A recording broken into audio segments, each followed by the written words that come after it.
Okay, hello, good morning, everyone. Good morning. And I'm very happy today to launch this program. And we have special guest here, Dr. Herbert Schawbl. And so this will be more conversation style, and we are going to learn and to know more about Tibetan herbal product in Europe. And so firstly, I would like to ask Dr. Schawbl. Actually, it's interesting. He's a physicist. He's not a medical doctor. He's a physicist, right? So the physics, everybody knows the physics is a science, it's a natural science study about matter, about time and space and motion, energy, force, and so on.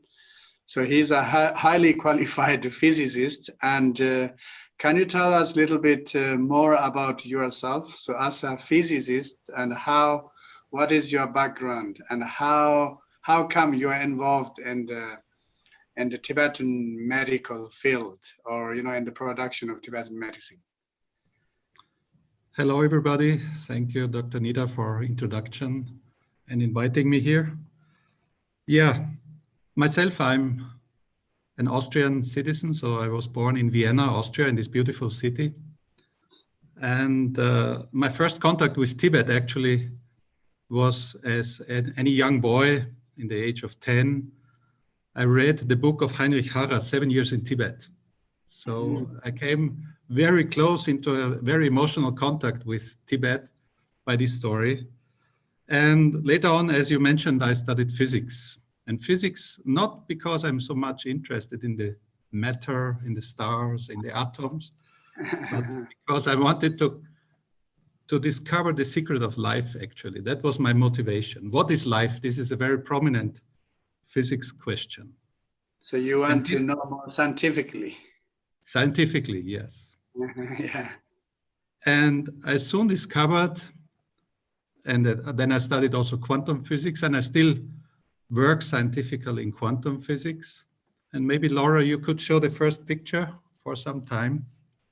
This is one of my publications I wrote about 5 years ago on quantum mechanics with some friends. And when you see the picture, you will discover maybe strange, the title is very strange, but there the first word of the title is emergence of quantum mechanics. And I want to draw your attention to this word emergence, because the word emergence is connected to Tibet, and it's from physics. You could link it to this mutual interdependence. This mutual interdependence of things, everything is connected. And that was actually moving me from the beginning. And maybe to finish it, then I did also some research on immune cells, on inflammation, on the light emission of immune cells. And so I came in contact with Tibetan formulas. And since the 1980s, I work with Tibetan formulas. So that emergence of quantum is like interdependence and interconnectivity. Interdependence of things, it's not, things are not isolated. Yeah, exactly. So that's very Buddhist thought. Exactly, we call it the Tenjel. Okay, that's beautiful, So we can see the same thing explained in a spiritual way, a philosophical way and scientific way, And we bring this also with the friends of mine from Austria, physicists. This is my physics background, and I'm still enjoying doing this kind of physics and thinking about this on conferences. But today we talk about Tibetan medicine. Next time we will learn more about physics from you. Thank you. So what I want to say is, it seems officially says Padma products are only the legal product in Europe, right? Only the legal herbal product in Europe. Is that right? Yes, one could say so. Officially recognized. So can you tell us a little bit about the history of Padma and its product, please? Yeah, the company Padma is already 50 years old. Last year we had our 50th anniversary. And 1969, so we have to go back to 1969. Oh, Nice box of 50 years. Happy birthday, by the way. thank you. That was the anniversary box that we had, we produced. 50 years, but of course, everybody knows Tibetan medicine is much older. So how did Tibetan medicine come to Europe? And so greetings to the people of Tibet, greetings, especially greetings to the people of Russia, because maybe Laura, you could show the picture number 2, where we see that this journey to Switzerland took quite a long time, and the formulas traveled quite a long time. They traveled from Tibet, of course, to Russia, to Buryatia, to the region of Lake Baikal, and there in the Aginsk monastery, one very eminent doctor, he came then known to the Tsar, and around 1850, the first pharmacy was built in St. Petersburg on European soil.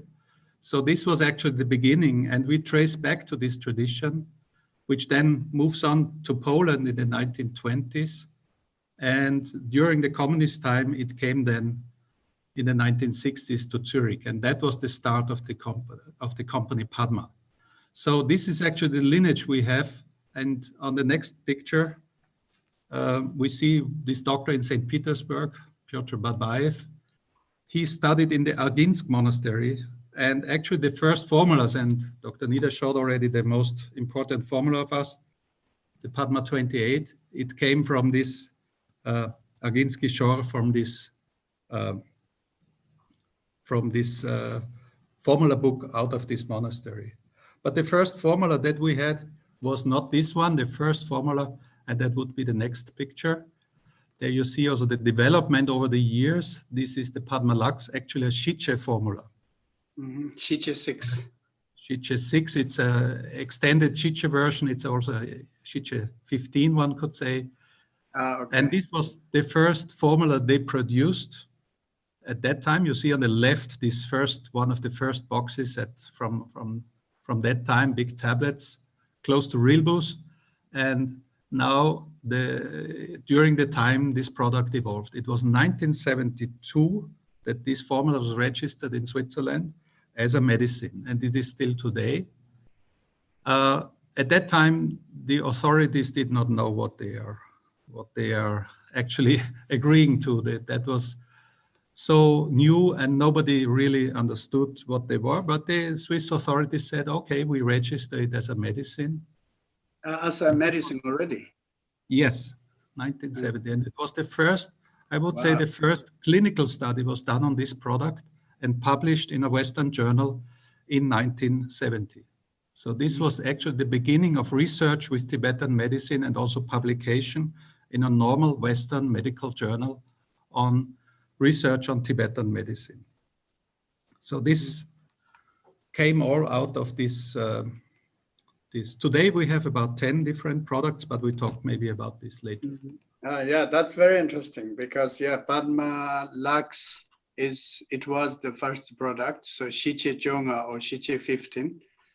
And then, the interesting thing is, today we all know, like when we talk with,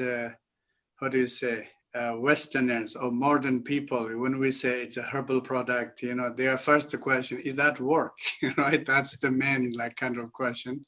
Exactly. And so that's why I think it's very important also we do the scientific research, and scientifically saying, yes, this is the scientific research and this is the, the result. And somehow we say it works, right? We have to show this publicly, and we need to bring the awareness, or, we have to educate the public. Yeah. And so that's why I would like to ask how you have done the scientific research, on Padma product. And so far, what are your scientific achievement about Padma product? Can you tell us a little bit more about that? Yeah, research is actually quite important. And as I have myself a science background, for me, this was clear from the beginning. We have to see and use the modern science for it, but not in a reductionist way. Before, at the beginning, I showed you, we have also to accept this mutual interdependence. And what does it show more than a Tibetan formula? In the West, when we talk about medicines, we talk about single ingredients. We talk about single molecules. In Tibet, okay, we had already the Shiche 15, so 15 different ingredients. Western science says, oh, this cannot work because this is too much complication. And for me, it was from the beginning on, no, if we do studies, we have to do them on the whole formula. So we never do research on the single herbs. A lot of modern research on herbs, on phytochemistry is done on single ingredients. But in Tibetan medicine, we have to study the whole formula. That was from the beginning my idea. And this is, of course, the most complicated things because you have thousands, hundreds of thousands of molecules in this. And then the scientists ask, does this work? This is exactly your question. Yeah. And how can we do this? And in fact, if we started, and maybe that's the next picture, with our second formula, which is the most prominent formula. It's the Padma 28 formula. And the Padma 28, again, we have this during the time, you see it from the 1970s up to today. So this is has more than 20 ingredients. And this formula proved very effective. And now it comes to the difference between this translation issue, not only in words, but also in science, because for Tibetan medicine, this is a cooling formula, the Gabor 25 formula. It's a cooling formula. So you go to a scientific-minded person in the West, go to the university and say, I have a cooling formula. They say, this is not a word of science. So how do you translate cooling? And so we see we discovered ways, and finally it proved that this cooling connected with hidden fever, this is actually an anti-inflammatory potency that is in this formula. So that was the first connection between the immune system and the Tibetan formula, where we saw, oh, we can translate somehow this mechanism. In the Tibetan book, it says cooling. In the reality, it is in the laboratory, but also in the experiment with cells, but later on also in the clinical studies, it shows an anti-inflammatory effect. So we can link those two concepts, and this is the most interesting of science, to linking both worlds, the Tibetan world, the old Tibetan world with the modern science. This link is also the most fascinating thing, and this is still the thing that for me is the most interesting in working with Tibetan medicine. And where do those scientific research are done? In Switzerland? I've heard some of them, they're done in Israel too, right? We did some work also in connection with colleagues in Israel. In a hospital or university? Always, it's a university hospital. Okay. So as it is, typically research is done at universities. Padma itself, we have no research lab. We only facilitate, we help, we try to work with scientists in Austria, in Switzerland, in Germany, mainly Europe. And is it true the one of the Padma 28 research carried by Zurich Hospital in Switzerland? Yes, also clinical research was done, and also then we did, even for those who know about clinical research, the 28 formula was also the first Tibetan formula where we call it a meta-analysis. Meta-analysis is a study of studies. So it's a study which was done on the university hospital in Zurich, where they combined all clinical studies together in a new study and evaluated this. And actually, this was also published, and I think it is the first Tibetan formula, maybe even one of the first Asian formulas from Asian medicine, where such a meta-analysis proved that it has an effect, which was very important for us because this is actually the gold standard of effectiveness that was proven. And it was proven on a specific science you can only do with very specific questions. And the question here was, does it improve the blood circulation, the peripheral blood circulation in the legs, in the arms, especially people with atherosclerosis, they have this problem. Yeah, like you said, yeah, scientifically ask very specific questions. So now I have a very scientific question for you. So you said, yeah, Padma, 28. So the one of many ingredients is camphor. So in Tibetan medicine or Sowa Rigpa, we say camphor is the king of the cooling medicine. Yes. So it's a very important, cooling. Now we know the cooling is anti-inflammatory. And then, you said PAMA 28 is being proved that it's inflammatory. But which are like specific inflammations, that PAMA 28 is very effective? Yes, and there, of course, camphor is known in the tradition to be the king of cooling substances. Yes, so, but it's a formula with more than 20 ingredients. So the balance, the extremes. And this is, I think, the fascination, again, of a Tibetan formula, that it is in the one hand targeted. It goes, in this case, it is anti-inflammatory. But at the same time, it affects the whole body, which means it has also a systemic effect. And especially for this formula, we have a lot of chronic inflammation. Chronic inflammation, this is the basis of the aging process. This is the process of atherosclerosis, the hardening of the arteries. All these are silent inflammations. And this is a very interesting term because the heat that is hidden, the hidden fever in Tibetan, and since a few years, we have silent inflammation. So this hidden and silent is this kind of low-level inflammation, we can also say. So it is not this hard inflammation which gives you a red burning sensation. It is this low-level inflammation that we have in the body. This relates also to the immune system, of course, and a heated up immune system. So we can use these words, even now, cooling, heating, once we understand. And this heated up immune system. And we see even now, when we talk, even maybe later on, we will talk about the virus. When we hear what is the problem there, it is an overshooting immune system, a cytokine storm. And this is exactly, it bursts up, it starts burning, and we have to cool it. And so Tibetan medicine already with these names has a link, has a kind of, we can work even with the old terms once we understand and can translate them. Very interesting. Yeah, this terminology is very interesting. So we call it the Betel. Bebe Tsawa means like the hidden one.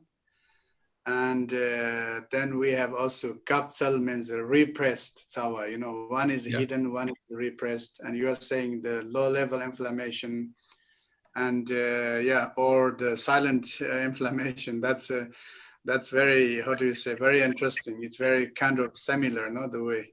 Exactly.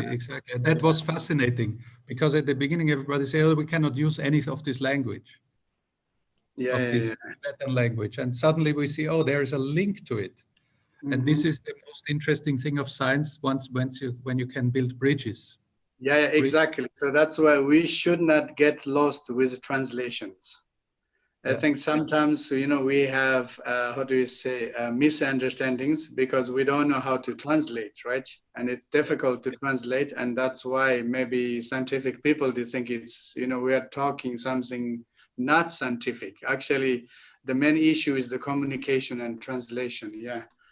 So that's why, yeah, the words what you used, like hidden, the kapchel in Tibetan word, and the Yua word, silent inflammation. I think it's very interesting. Yeah. But yeah, okay. please. No, and another point is really this multi-compound. We have not single component. We have not single targets. We could even say there is a word for this. Tibetan formulas are multi-target formulas. They have many targets. So that's why you are saying it's a systematic, it's affecting systematically. Systemic effect. Yeah, exactly. So when we hear pharmacists talk today in modern language, oh no, we need these very specific medicines. Tibetan medicine is completely the opposite. It is systemic. It works on a deeper level. And that's, again, one of the things we have to enjoy, that this is possible. Yeah, exactly. I think it as a disadvantage. I see it as the advantage of Tibetan formulas. Yeah. So I think also in the many like chronic disease, and chronic disease, the nature of chronic disease, many of them, they are very systematic problems, right? Yes. So that's why, the multiple ingredients is, like targeting the systematic problems and multiple functional, power of force. I think that's very interesting. But with the scientific research, you guys must have also many challenges, So what are your difficulties and challenges and obstacles? Of course, first I have to say we work in Switzerland and also in the European Union. I cannot talk about other countries or other regions. My main experience is in Europe, in these countries. And of course, I look back also personally some 10, 20, 30 years of working with Tibetan formulas in our environment. And let's even look back 50 years, already from the beginning. The problem is that our authorities, our scientists, our medical experts, they never heard about Tibetan medicine. For them, it's like a fantasy, what are you talking about? Is this real? Does this, what is this multi-ingredients? So, and I use the word Tibetan medicine, not even Sowa Rigpa. So, Yeah.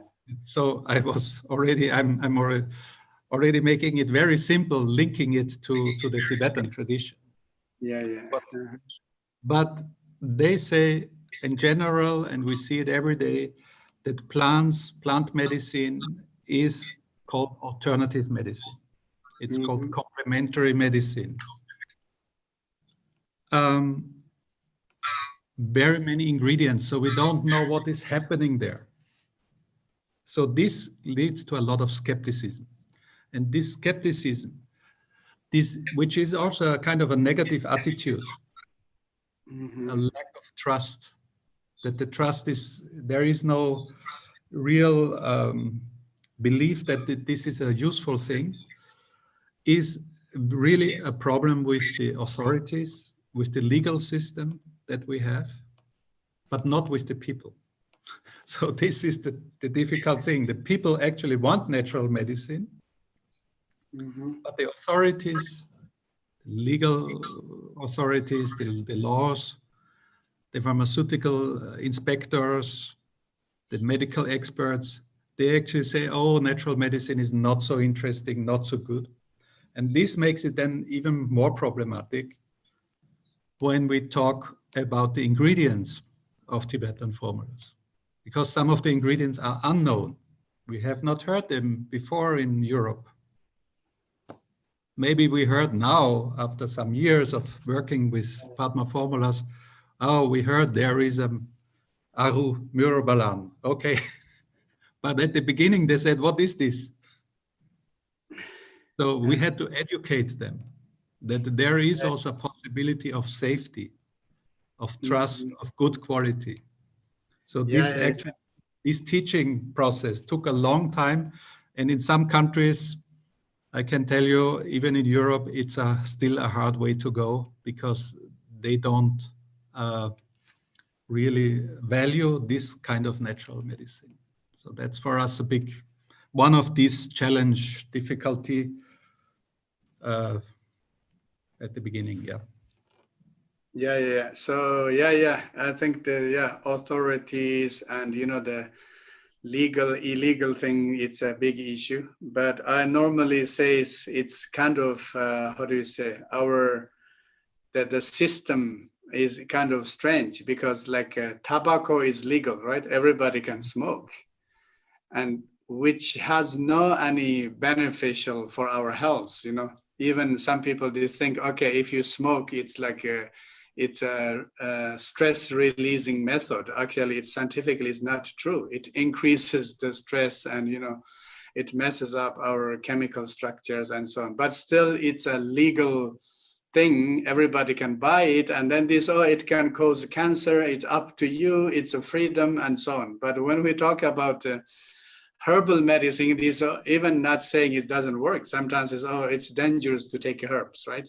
Exactly. And the smoke, the tobacco related disease is increasing so much, and it's actually scientifically saying like killing 6 million people every year. So actually it is a very dangerous product, but it is legal, and they're saying people choose that they smoke, and they can decide by themselves if they want to smoke or not. So why not herbal medicine? They can say, yeah. It's a strange situation, and it's especially strange again with the Tibetan herbs that come from so many regions.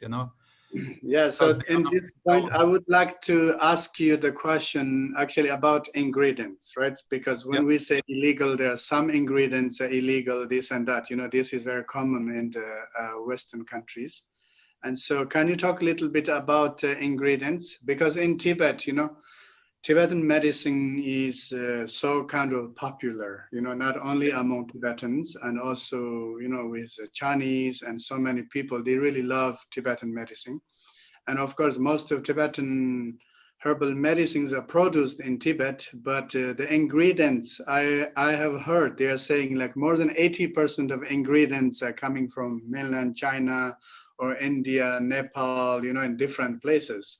So that's why we believe that Tibetan medicine, which are produced in Tibet, like 100%, they're Tibetan local ingredients. But it seems now it's not like that, And only like some places, like in Bhutan, I have heard more than 80% of the, Bhutanese like Sowa Rigpa product or medicine product, they are using the local herbs.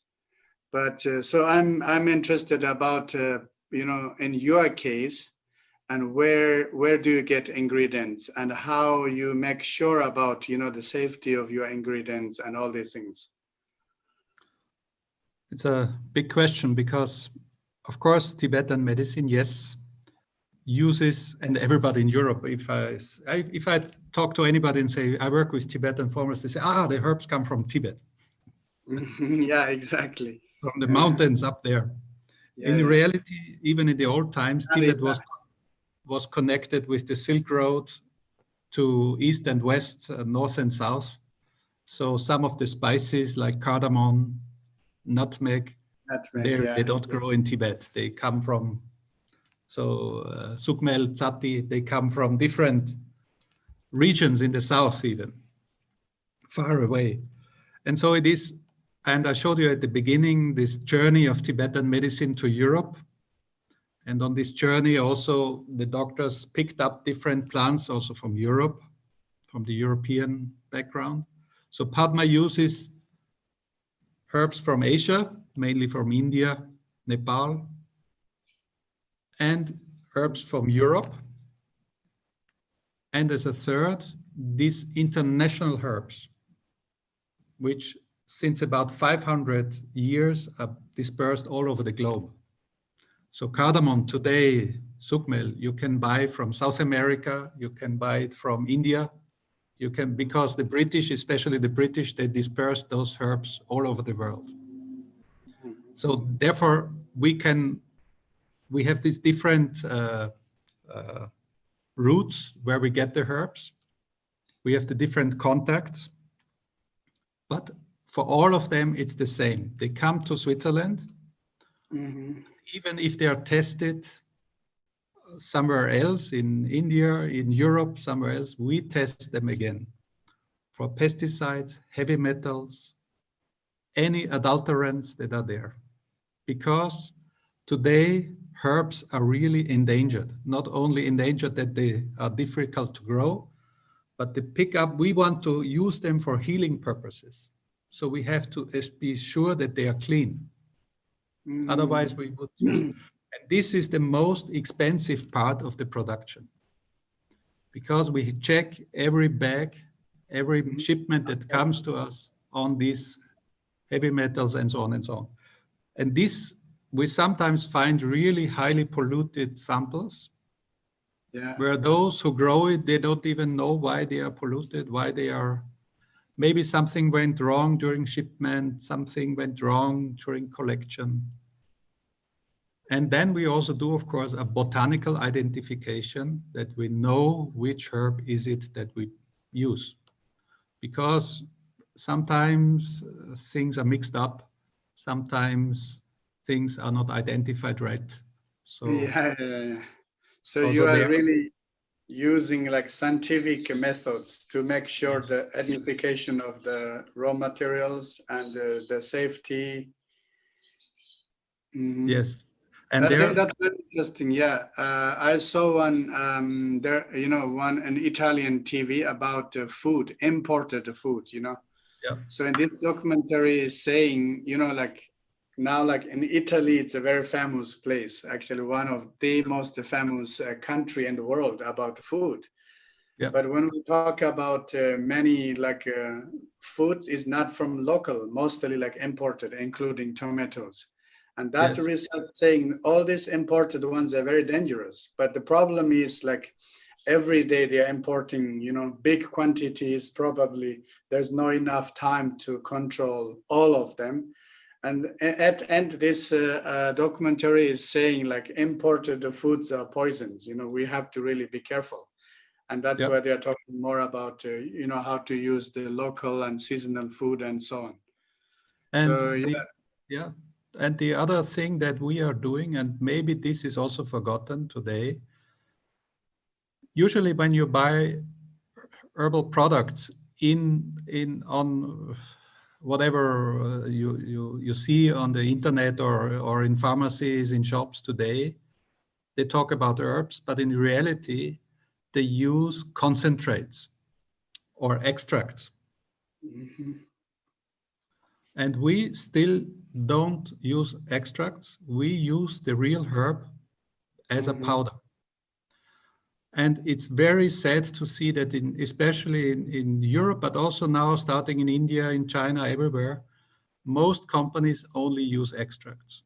That means the herbs are somehow cooked or diluted with alcohol, and then this powder that comes out is used instead of the plant.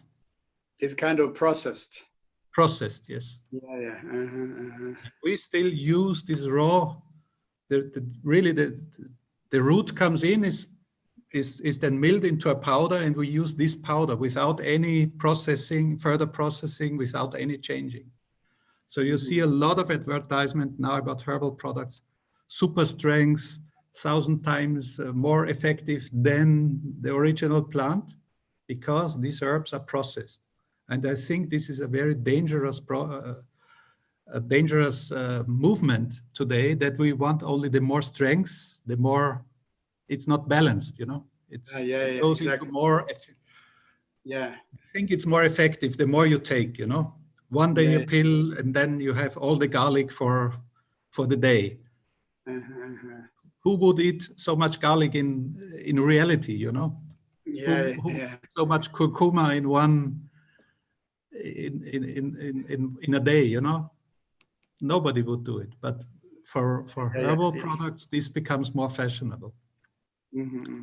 But this is also for us a problem, because on the market you get more concentrates, more extracts than good quality crude herbs. Yeah. So that's why I think the best solution is to educate people. So according to you, from the herbs from which countries are more authentic and more safe? That's difficult to say because it's not country. It's a people's business. It's a Okay. people's business. So you have people, farmers at the end, or collectors, or people working with the herbs who have a knowledge and who really stand for quality. And this is what we try for some of the herbs. Exactly. We have long-lasting relationships, almost 10 or 15 years of knowing those people. We know they understand what they are doing. This is so. Country is too rough. It's, of course, there is a lot of the Asia is of course a big problem, because the dynamic is there so big, and you can find a lot of adulterations on the market. So this is for us a problem, yes.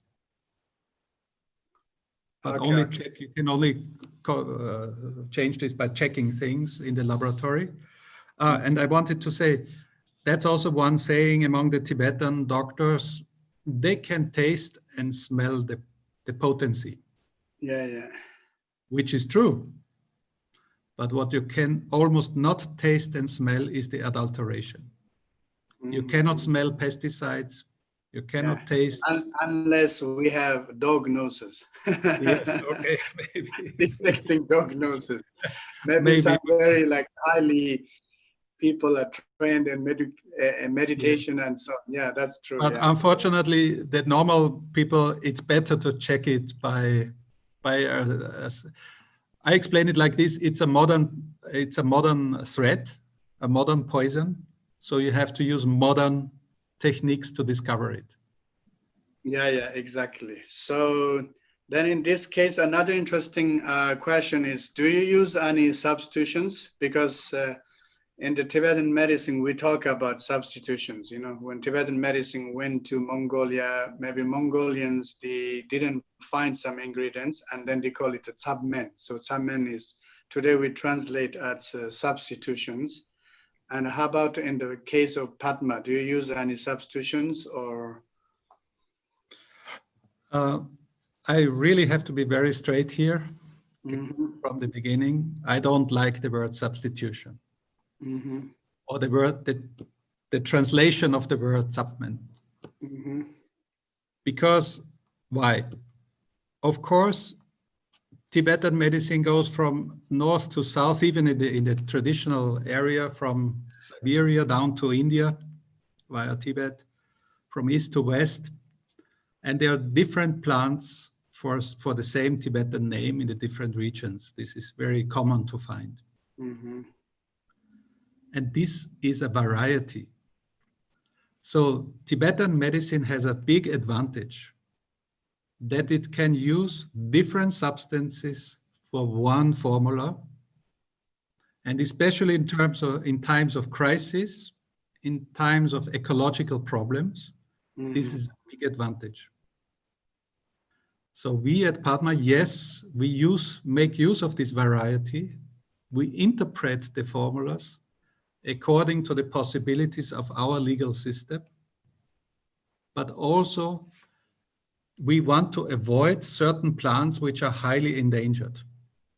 So we do not use plants from the high Himalayas. The question was, are all the plants from Tibet? No, they are not from Tibet, and they are, at least for Europe, they are not from the high Himalayas. Why? We could maybe buy them. That's not a problem to buy them on the market.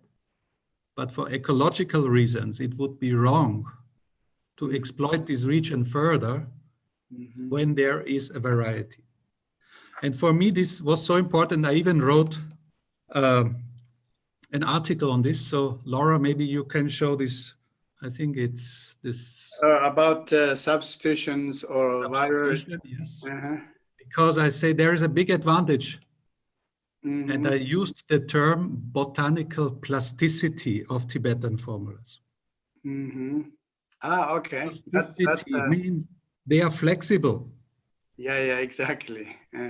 They can adopt, the formula can adopt, it still remains the same. It's very difficult to understand from the modern concept. Oh, didn't you change the formula?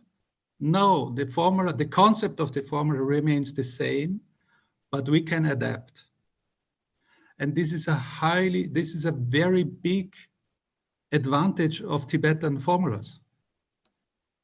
Because even for the future, because we can say, this is a problem with this formula because of this and that. We can adapt, we can use this plasticity of formulas. So therefore, I wrote with the colleague Jan van der Valk this article, and this even goes again against this notion of active substances. There is not one active substance in a formula. There are many substances in there, and they combine like a network. And this network makes this formula so attractive and active. And we should not talk about, is it the right? Of course, I don't say, I don't want to be misunderstood. I did not say you can use anything. This was not but the variety, this positive interpretation that you see a doctor from the north interprets this formula like this, a doctor from the south, a doctor from Amdo, a doctor from Lhasa, but even today a doctor from Europe interprets the formula like this. And this flexibility is actually something that we have really to see as a value, as an asset of Tibetan medicine. And especially in times where some of these ingredients are really endangered, like the arnak, for example, or even we are not allowed to use any animal products anymore because of... What do you think about cultivation of the plant? Of course, we do cultivation. Maybe you could show the picture number 7, then we show it that we do. Here you have a... Sorry, just a quick question. Can we find your article and online? I don't know, but it should be, this journal is online, this I know. Yes, of course. Okay, so we will search that. Yeah, I think it's interesting, if people... But I can also, later on we can this journal Himalaya is from the US. It's an academic journal of the Association of Nepal and Himalaya Studies. So it's an academic journal. It should be all the articles we have, so we can connect there with you to make this available. Great. Okay, thank you. Yeah. Yeah. Okay. Is that your farmer in Switzerland? Exactly. So this is one of the farmers. You see, Swiss guy. Oh, that's great. So you have your own farm there, herbal farm? It's not the plot is not owned by Padma, but we have a relationship with this man. Oh, great. Since a long time, and they grow this one Aquilegia, this blue flower, since quite some time, I think since 10, 15 years, and they know how to do it. And of course, they use organic principles. So yeah, that's one example which works very well.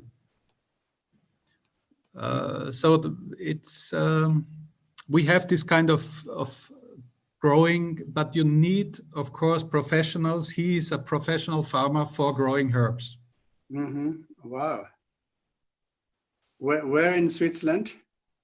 Oh, maybe you know the cheese Emmental with the big holes in it. This is a valley. The Emmental is a valley in Switzerland where they have this hilly region, which is actually not too high, but also not too low. So they can grow these kind of herbs. Close to Bern. Close to Bern. Wow, that's interesting. Yeah. All right. So yeah, then another question is, in generally, like manufacturing a herbal product, and to how do you say, manufacturing and selling And I know it's a not kind of easy process, but what are your main challenges? I know there are, like TCM herbs too, right? Chinese medicine herbs. It seems TCM is quite spread in Switzerland. Even the little villages, you can find like TCM clinics. So each time I see them, I said, okay, my plan in future is we have to spread Tibetan medicine there too, TTM clinics too. So we have to educate people. And so unfortunately, I'm sure there are many TCM herbs and also Ayurvedic herbs, right? So probably in Switzerland, like your Padma Tibetan herbs are very well known, but somehow all together, Chinese herbs, Indian herbs, Tibetan herbs, I'm sure you guys are facing kind of some similar difficulties. Yes. So can you tell us something more about that? Yeah.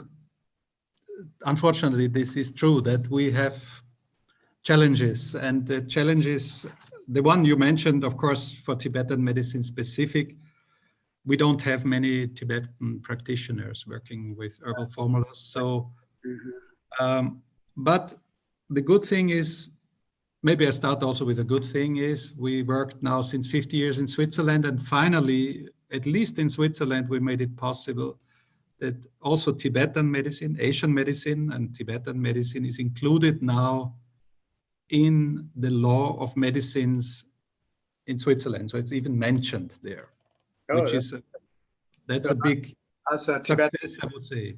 That's the first country in Europe or maybe outside Asia that has in its law also a provision for Asian and also Tibetan medicine, which is, I think that's the good thing. So there's Tibetan medicine, TCM too, Chinese medicine and Ayurveda? TCM and Ayurveda, yes. So Tibetan medicine and TCM and Ayurveda are mentioned in the same, on the same level. Yeah. So I think this is a big success. But then comes the details. And there I tell you a story from the Sendu 5 formula, which is our Padma digestin, as we call it. The Sendu 5 formula, 5 ingredients. If you know them, very simple. Pomegranate, then you have cinnamon, and cardamom, sukmel, and so quite simple. And you have also pipilin, long pepper in it. And the medical authorities thought, oh, pepper, long pepper, we did not have as a medicine so far. Oh, this gives maybe some problems with, if you use this one ingredient, the piperine of the pepper, this gives problem with the liver and so on and so on. But we don't use this extract. We use the whole plant. No, but this ingredient could make problems. So it took us, I think, almost 5 years to discuss with the authorities to finally find a solution for this tiny, tiny problem, pipilin, which is really taking us a long time to go.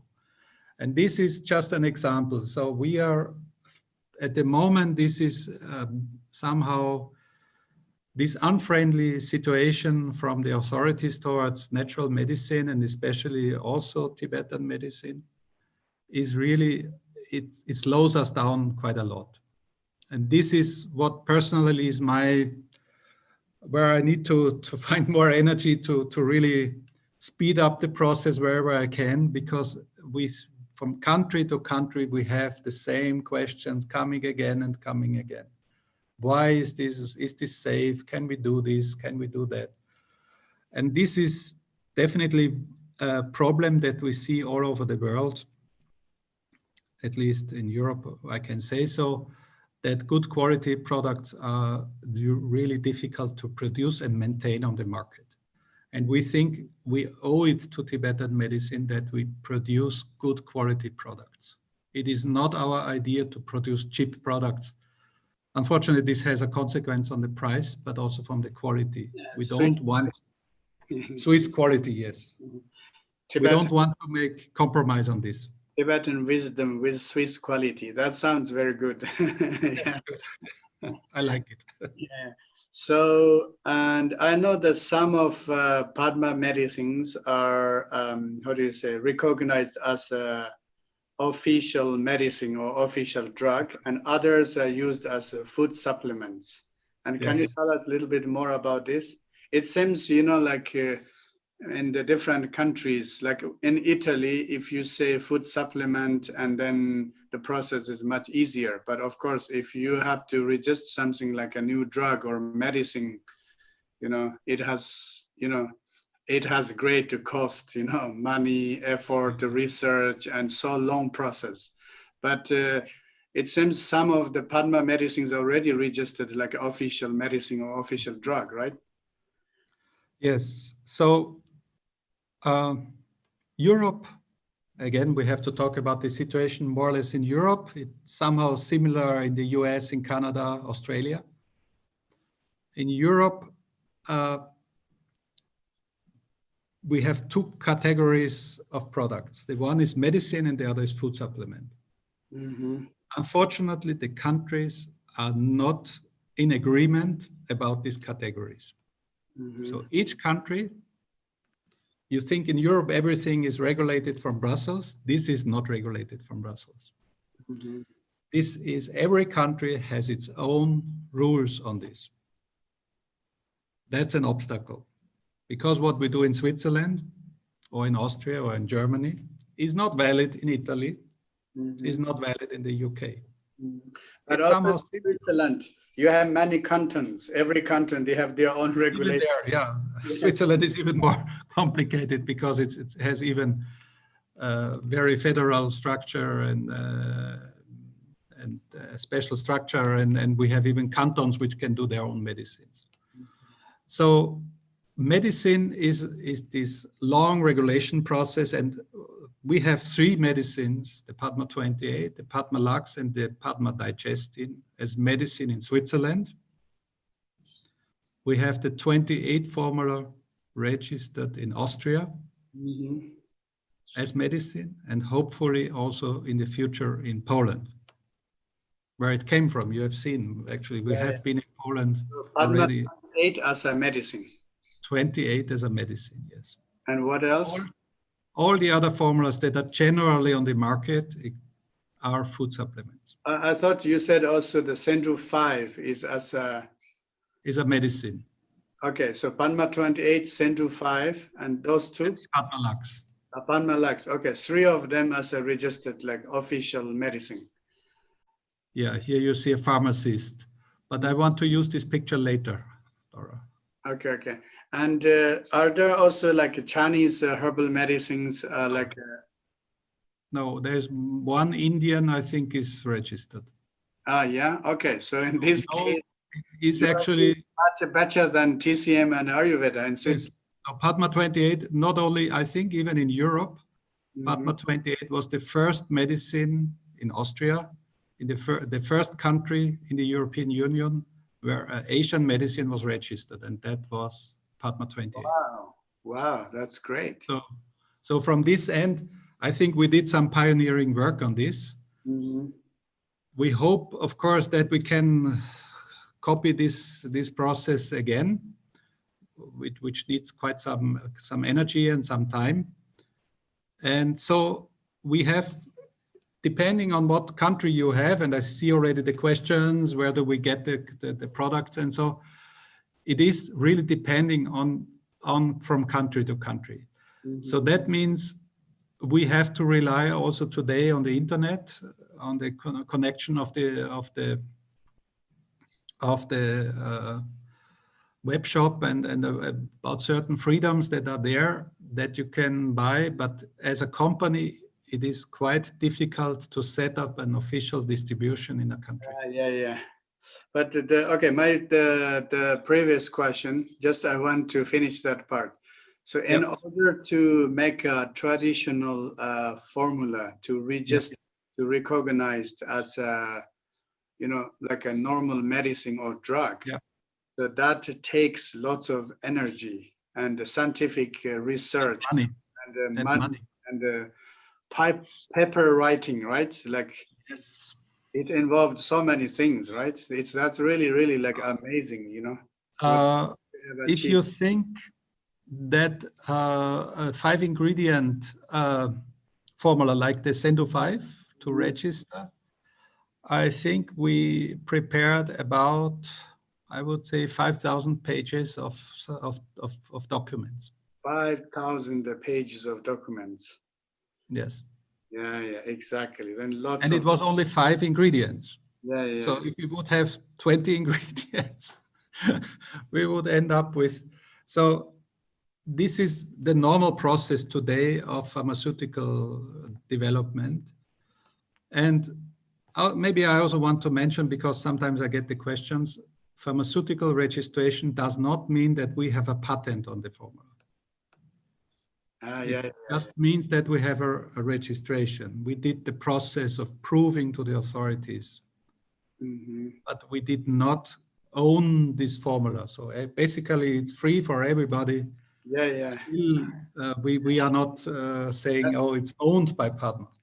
That's I think it's good, because I know some Tibetan doctors are worried. They say, oh, now we lost the copyright to Padma. No. I said, relax, for us to do this kind of level, it's kind of, beyond of our imagination. And not necessary to. I think for us Tibetan doctors in the West, I think it's important, we work with you guys, and, we work together, we educate, and, we share our knowledge. I think at the end we have the same goal, right? As a youth of Vishet, with Sowa Rigpa, or with Tibetan medicine, we want to help people who are needed, Exactly. That's the most important thing. If the formulas are not helping, then we should not. Exactly. So, I remember in the past, I used to talk with some Tibetan doctors, and they have some reaction. They say, oh, Padma is not like, pure Tibetan formula. It's something with Mongolians and this and that. They have this kind of issues, but I know it's all a miscommunication, misunderstanding. And so that's why I hope also Tibetan doctors, I hope they can read more about, you guys. I know you had a journal too, to read about journal. Do you remember I suggest to you too, it's good to put that Tibetan name, Sendru Phai and this and that. I told you, I give you that suggestion because each time when I have kind of conversation about other Tibetan doctors, they kind of have some kind of suspicious ideas about your product, Tibetan names on food supplements is easier to make. On medicines, it is forbidden. We tried with the authorities, and the Swiss and the Austrian and Polish authorities did not like Tibetan script on the package. So you see, this is the tiny details of challenges. This is not a big challenge, but it is, you ask this question and say, oh, no, this is decoration. We don't need decoration on the medicine. So that's why I think, Tibetan doctors, it's good to read more about, you guys' work and paper, and to check what ingredients you are really using, and they know, where the ingredients are coming and so on. Okay, so then, all these things, how actually you guys do the advertisement, and, how you educate the public, about you with your medicine? Now, Laura, we would need the pharmacist that we have seen, because I don't want to show the lady as in her environment, and this is the environment we are working. That is a pharmacist working with a medicine. And therefore, we cannot expect that this pharmacist, she's a very nice lady and she has done her studies because she's a pharmacist at the university. But we are pretty sure, except that she holds a product from Tibetan medicine in her hands, she has never heard this before. She even doesn't know the principles of Tibetan medicine. And this is not because she's ignorant, but because in her education, this did not happen. She maybe heard something about the herbs, maybe. But even when she looks at our package and sees what kind of herbs are in there, Aru, she doesn't know maybe what Aru Why is this formula in there? Why is this more than 20 ingredients? Why? So we have to communicate about them in a really easy way. We have to use the language. This person was trained at the university. Mm-hmm. You see also the other products she has. We are not the only ones in her pharmacy. She has about 2,000, 3,000 different other products in the pharmacy, and we have to say, we are special. This is a regular pharmacy, right? Regular pharmacy. Mm-hmm. Yeah. You see behind her head, you see some of our products, the green, the red, and the orange, but she knows little about it. So she can talk in her language. And her language, we come back to this second or third question about scientific research. She uses this language. Mm-hmm, mm-hmm. She doesn't know about lung, tripa, becken. Mm-hmm, mm-hmm. And when we say to her, there's a very interesting course by Dr.Nida, she might do it. And I hope many take this example and join us in this kind of education. But let's be realistic. We have about 2,000 pharmacies in Switzerland, 8 million people. Uh-huh. This about 10, 20,000 pharmacists we will not reach. So we have really, and you asked, how do we advertise? In reality, we have to advertise. Mm-hmm. And how do we advertise? And therefore we can show the last picture. It's in Italian even. Mm-hmm. That we use, this is kind of a Sokchin formula. Yeah. Food supplement in Switzerland. And it writes, it's for strong nerve system and for calming the nerves. That's actually what is written there. Mm-hmm. We cannot talk about lung. Yeah. Uh-huh. This is almost impossible. It is only for people, specialists, like all those who do the training of Sowa Rigpa, who really are into the course, who really want to learn and go deeper. Mm-hmm. And so we have to work on two ways. The one is the general public, but also the general medical people of Europe, where we use Western language, where we have to tell them, you can use it in very simple ways. We have to give them like very simple also examples how to use it. Therefore, you see this picture with the green and the yellow, problems, sleeping, and so this could help you there. Mm-hmm. You cannot go deeper. Mm-hmm. Yeah. And this is, of course, we hope that we do it that simple. The formula is also safe to use. It's not a very complicated formula. Mm-hmm. So, of course, somebody with a training and who did your course in a good way and understands more, he can do much more with this formula. Mm-hmm. Yeah. Use in more different environments, cases, combine them in different ways that normal people won't even understand. Yeah, exactly. This is the benefit of education.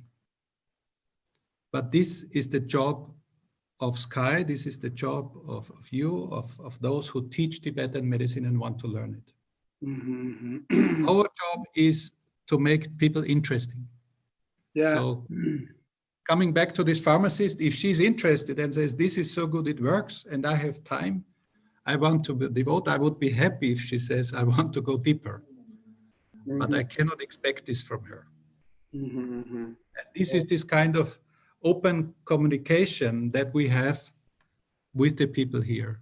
Mm-hmm. Another example is Sendu 5, the digestive fire. In Western talking, fire in the stomach, we think this is burning. Yeah. This immediately, if somebody says, there's a stomach fire, no, I don't want this. I don't want to increase my inflammation. Yes, it's not my, so you have to talk, and suddenly they say, this you mean? You have to translate it. Mm-hmm. So this kind of translation we don't forget, we live in this environment, and that should show this picture of this pharmacist. We live and have to work in this environment. We have competition. Competition is all the other medicines and formulas that are around in such a shop. And this is, nobody is waiting for us. So that means we have to talk this language. And this is sometimes a big misunderstanding. I remember the famous Dr. Chodak. He came to Padma at the end of his life. He visited us many times, but even in the last year of his life, he came to Switzerland, visited Padma, and then he said to me, you should talk more about lung. You have to teach the Swiss public about lung, because this is the energy of life and everything. Everybody has a high lung. Yes, you have to teach. That's the stress, right? Yes. Yeah. And then he looked at it, was translated, one of our leaflets was translated to him and said, this is nothing what you say, this is too short. And it was already 5 pages about lung. And I said, if I bring this pharmacist or any doctor to read these 5 pages, I have already achieved a lot. Yeah. So, of course, for him, it was like 5 pages on lung is like, what is it? Like a leaf in the wind, you know, it's. And this is one of the things. So I see Padma in terms of development of Tibetan medicine, that we give a lot of people in Europe the first idea of Tibetan medicine. For some, it will be the first product in connection with Tibet in their home. When you ask them, do you have anything from Tibet? They would, with Tibetan culture?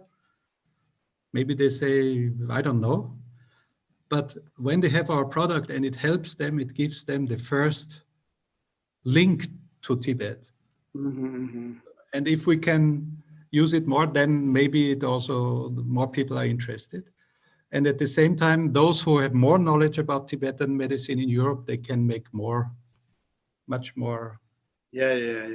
Different things with the same formula, where the usual doctor says, oh, I never thought about that. You can use this. For example, you know that the Sendu 5 is connected with a lot of bodily functions which can be improved just by improving the metta, you know. Yeah, exactly. So it's interesting because our professor Toru Tsena, he often says he says one like herbal formula is better than like 100,000 of words. You know, he said sometimes we have very nice theories and we talk about theories and our pills doesn't work. He said that's it. So that's actually he has the idea that let the medicine or the pills talk. You know. Yeah. People, they take it, it works. That's it. You know, kind of really direct. 100% is this our attitude. Sometimes we say, don't talk about it. If it helps, this is the message. Yeah, and exactly. Then you can ask questions. Yeah, exactly. Like the medicine talk. Yeah. And this is. Yeah. Also, it's interesting. You talked about. You know, we are talking about for the public. It's very important, you know, we put in a very easy language, or, you know, it's easy, you know, in an easy way to translate that they can understand. And in the lung, for example, we talk lung tipa becken, so I try to focus, you know, when I teach and our students, they need to learn these Tibetan terminologies and so on. But I found in your explanation, you say pulmonary energy flow. That's used for lung. So you must have a very specific reason for that. Why the lung, in a simple way, you translated pulmonary energy. There is maybe now, the reason is really very, very simple in a way. We try sometimes to relate to the people. I would not say that we use this term now in every communication, the same term. We just use it in this kind of environment where this sentence was. I don't know where you have found it. But in general, it is that we try to adapt to the situation. Mm-hmm. This is much different than the process that you do. I know you have translation teams, you have scholar material. There you have to be very specific, and we are very happy to adopt even our language, our definition, so that we come to a common definition. Yeah, yeah. One thing don't forget, and that's, I come back to the basis again. We will never be those who now say, at least for the present, that the one word is now on the gold balance, that everything has to be exact. Yeah. Why? Think of Ayurveda, Mm-hmm. Vata, Pitta, Kapha. Of course, in the field where we are talking now and the people that are listening to us, I think all of them will have immediately the translation in their head of this Vata, Pitta, Kapha from Ayurveda, because it's so similar to Tibetan medicine. But if we go outside of this room where we listen to this talk and to your talks, and you talk to the ordinary people, even to the much more known Ayurvedic system, the people out there, they don't know nothing. This is the reality, the sad reality of Tibetan medicine working in Europe. I don't know how it is in Asia, but at least in Europe it is, we have to be very humble. Yeah, of course. Yeah. With our specific language. For those where Tibetan medicine is very close to the heart, they think it is the most important thing. I would even agree. But going outside my room on the street, I know where, and we are challenged every day because we are confronted out in the world. We get letters of appreciation from patients who have never heard about anything, because let the medicine talk, and it works. Mm-hmm. And this is maybe some kind of a misunderstanding. Sometimes I hear this, oh, you do not do right teaching and you should go this and this way. Mm-hmm. I don't want to say we are against, we are not listening. We are listening definitely. We can always learn, also we can learn. And please tell us if you find mistakes on our anything, we are open to discussion, but don't forget, we are here to communicate with the ordinary people, and we love to do. Of course. Yeah. The way how we even, I think like pharmaceutical drugs, they have different way to communicate, right? Medical professional people, students, and the general public. So you are talking about general public, of course, yeah. So that's part, yeah. General public and ordinary doctors and pharmacists, Yeah, exactly, yeah. And so one thing important, you showed that the pharmacist at pharmacy, and this in Italy, we have the only place you can find officially Panma 28 is the Vatican pharmacy. Mm-hmm. And I mentioned this to you, but I like that, this situation, because the medicine, I think it's a medicine, so it's a universal knowledge, universal wisdom. So the medical tradition, it's a natural science, and it have to transcend the boundary of religion and culture and politics, So in general, when we have a question, what is the link between Tibet and the Vatican? It's easy to answer. What is the link? It's very difficult to answer that question. But then when you say you can find the Tibetan medicine in Vatican pharmacy, like, some people, they say, wow. But then as you are saying, for the general public, medicine is a medicine. There is no link with religion, Buddhism or, Christianity. Definitely. I think that is also the beauty of the medical science, right? Yeah. And so, that's why to reaching out to general public, in their own way, I think that is really, really important. And then my next question is, it's a very common question. And for me, because normally we say, okay, Panma 28. So you can get this in Switzerland, Panma 28. And you can get this in Vatican pharmacy, Panma 28. But then many people are asking me, what is the difference with this Panma Basic? Panma 28 and Panma Basic. So I know because in different countries, you must use different names, and that like causing a little bit of problem for general public. And normally I say, okay, you should take Burma 28, and then they always ask, I don't get Burma 28, but Burma Basic. And what is different, this and that? So can you explain a little bit about that? Okay. First comment on this, on the Vatican pharmacy. What is the link? I said there's an easy link. Everybody knows in the Vatican is the Swiss Guard. These are real Swiss people that do the Swiss Guard. And so the pharmacy has also a connection via the Swiss Guard to Switzerland. So this is why you find, Vatican is an own state, you find medicines from Switzerland in the Vatican pharmacy. Mm-hmm. This as a comment. Yeah. But it turns already out because the Vatican state is in Italy. Why is it not in Italy? We explained before, legal system of health is different from country to country. Each medicine, each formula has its own representation in the specific countries. Some countries even don't like to work with natural medicines, like Scandinavia, Scandinavian countries like Sweden, Finland, very difficult. Italy has very special rules. And we try to adopt the formulas. We talked only about ingredients, but also from what is written on the formulas, how they are presented, because a medicine and a food supplement is also defined how it is presented. And also these rules are different from country to country. And now we are talking only about Europe, but Europe, Russia is a neighboring Europe, and also there are special rules. America, special rules. And these rules we have to interpret and sometimes even use a special packaging, maybe even for the same formula.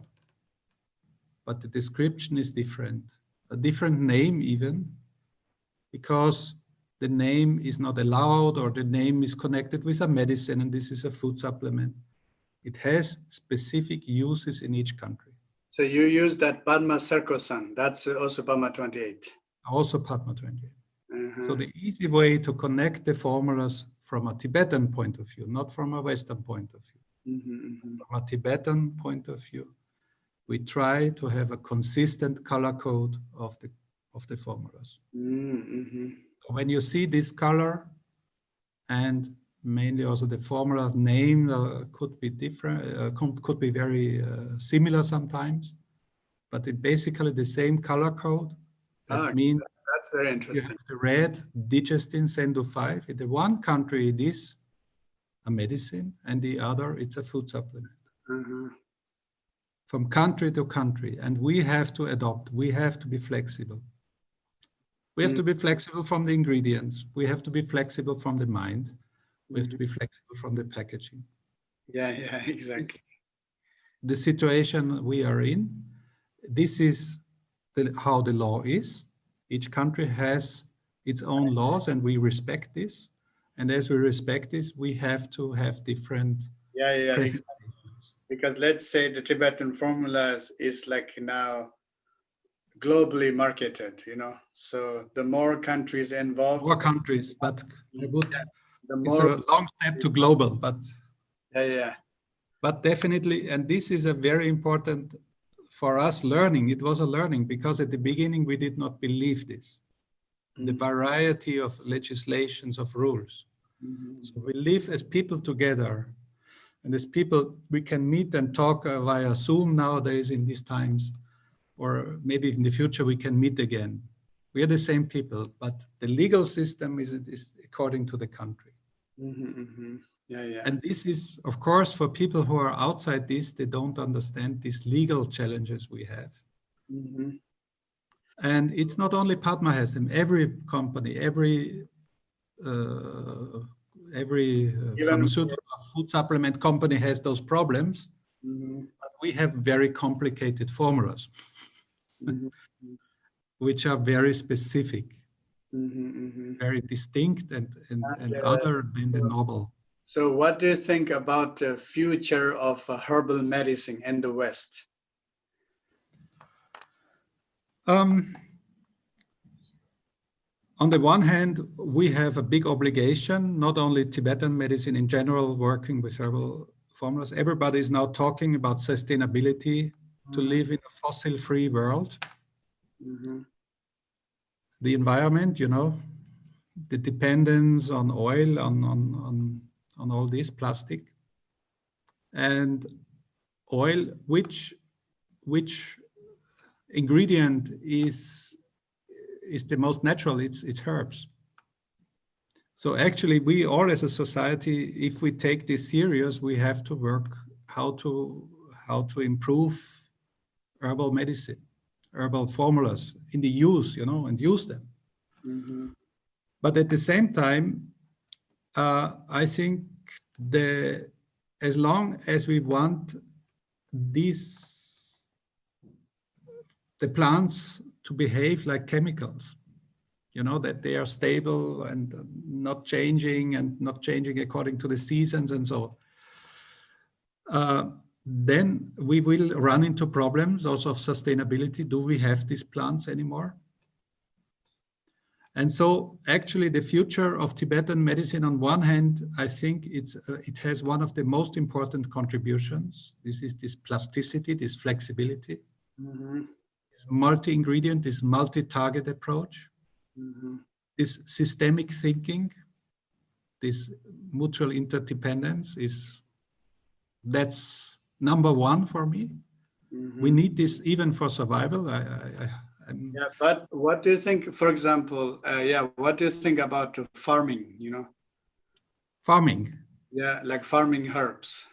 Yes, that definitely needs to be more. We have Pure Land Farm in California, so our idea is to farm herbs. Actually, we started a little project, you know, start to farming. So whenever farming is, and I think those people who run the farm, greetings to there. Those who run a farm know how difficult it is, because we talk here now about it's hard work. And if we run such a project, yes, then we should look how we can cooperate, what can be done. It is definitely a source of income, but farming is hard work. And it is, we know this. I showed you the picture from the farmer. Well, I think farming is a hard work for physicists. Yes. Easy job for farmers. Easy job for farmers. Exactly. That's you got my point. Yeah. So better if the farm is really maintained by real farmers, it's the perfect thing. Yeah, exactly. The farm is maintained by physicists, it's not good. Yeah, no. I'm talking really like, for example, now we are in the COVID time.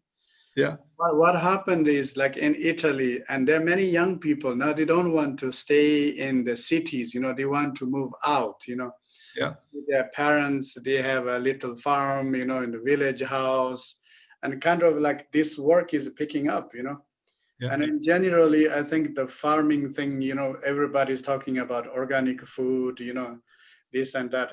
I think somehow this kind of idea is coming back. So I thought, if, you know, like the professional people, farmers, if they also start to farm the herbs and plants. I hope so. The reality at the moment, it is good herbs. To find good herbs is at the moment still a challenge. So we come back, we have talked about this. So despite this movement of the people, and 1 year is for farming, again, for growing plants, is a too short time span. Sure, yeah. Because this you need really experience and also the patience that things grow. But basically, yes, we have to turn to nature. And your question was, what will the future bring for Tibetan medicine? Yeah. And I hope that this message that there is a tradition, an old tradition, which has formulas that work. Not so much theory, not so much, of course, there's a theory behind, and we should also educate about the theory, but from this that it works, that gives trust. And this trust, we should build on this trust. That's my, actually, whatever I try to do is not to over-exaggerate. It's not about the big marketing thing. We are not Coca-Cola or anything. That's not interesting. It is to gain the trust of the people that we make a difference. We want to make a difference for the people. And this is, on our level, we can do it so far. And if we can cooperate with those who have more knowledge, the better, the even better. Everybody who knows more about Tibetan medicine is very welcomed and very, how to say, this is even more synergy, you know? So we need both. And this would be my message somehow of those, what the future will bring. It's a lot of work to be done.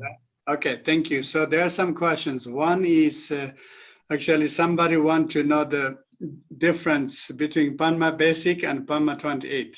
Is it exactly the same or a little bit different? Of course, they are somehow different. The main difference is that the one is a food supplement and the other is a medicine in Switzerland. The food supplement is, of course, in those countries where this formula is allowed. This is, for example, Austria, where this formula is allowed, is officially recognized. Where this formula is bought, there is a slight difference with one ingredient, which is not allowed by the European Union in food supplements, but basically the action principle of the formula is identical. Is the same, yeah? So they're functioning more or less the same.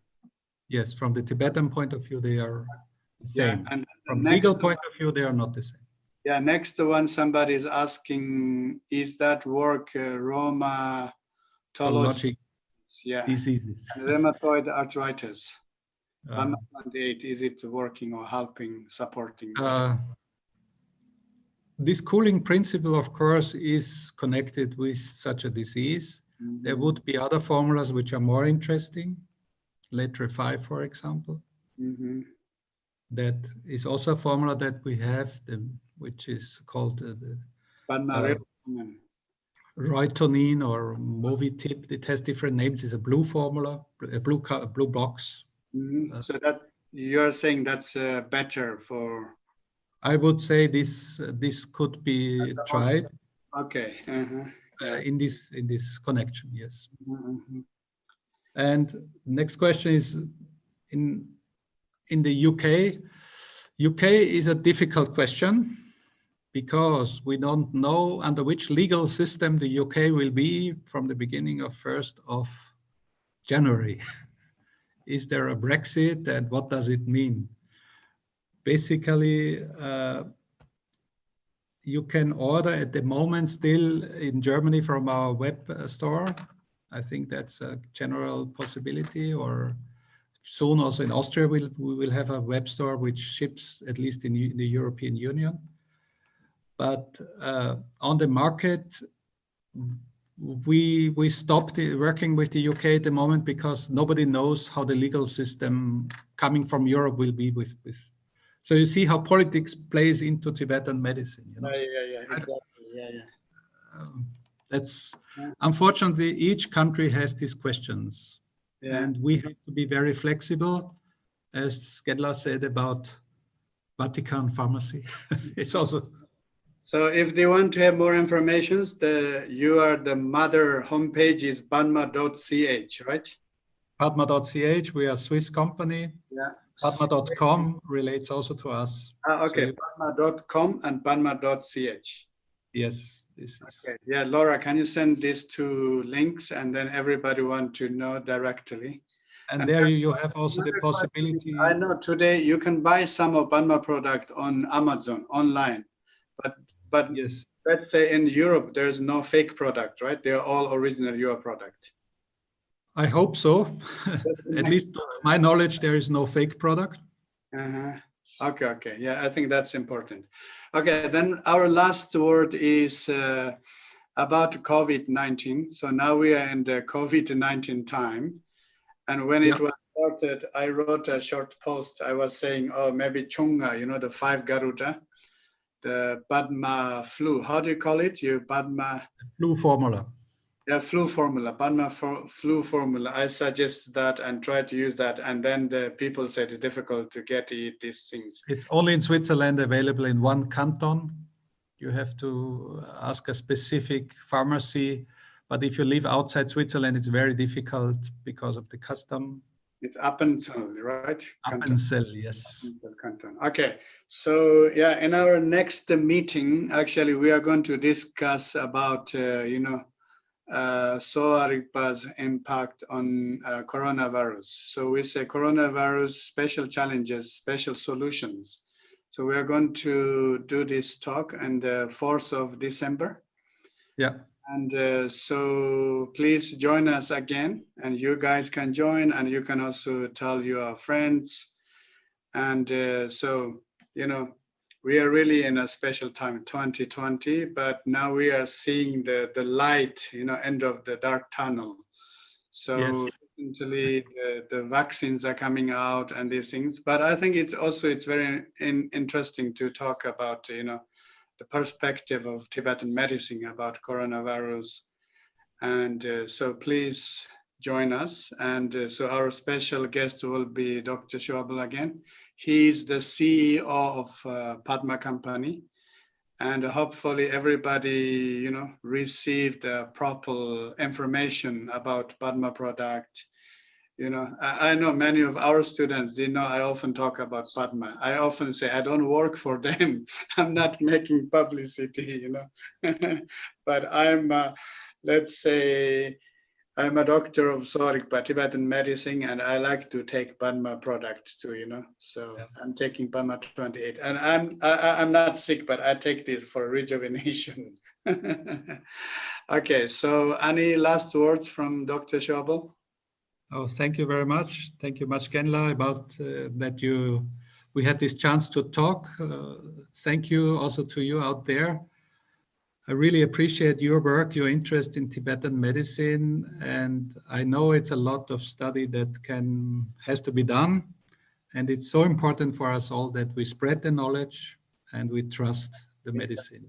I think that was very good.